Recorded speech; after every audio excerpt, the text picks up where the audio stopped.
what is healing to you, and what is the connection between healing and emotions? Let me think about that. Well, The Healing is the title of my book. So obviously I've spent a lot of time considering that. I think that healing is a transformational process.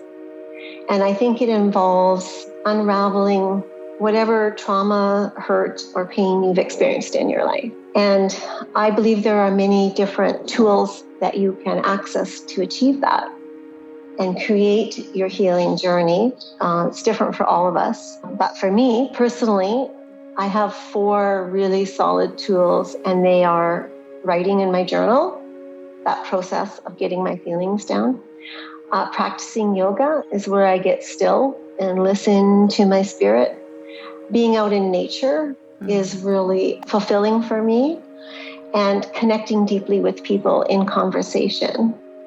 So I'm wondering if being authentic and living a balanced life, is that some kind of a destination, or it's a movement, a dance per se? I definitely think it's a process, and you don't just figure it out. Even if you're, the Dalai Lama, you still Right. have your life going in the cycles that life takes you.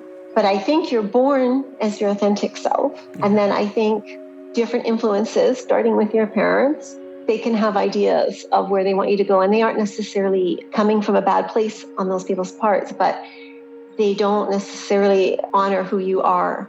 And a lot of times, especially if your authentic self doesn't necessarily maybe fit in with society's, I think, fairly narrow idea of how we ought to be, you can feel not accepted. You can feel that you aren't good enough as you are. And then you push away from your authentic self and you try to be someone you're not. And that doesn't usually work out for most people.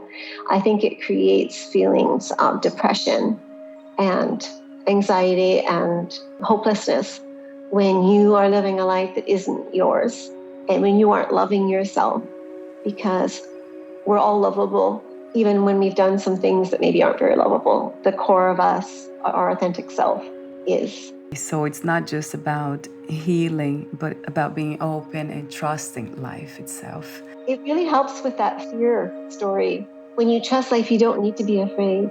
You can say, all is well. Even death, you don't need to be afraid of, because if it is your time, and that's not easy to do, and I know it won't be when I'm there, but, I have had lots of struggle and difficulty with wellness in emotional, spiritual, and physical ways. And I see that how they've helped me to grow. And so I'm not afraid of them anymore. I don't like them, but I'm opportunities to grow as a person instead of pushing them away.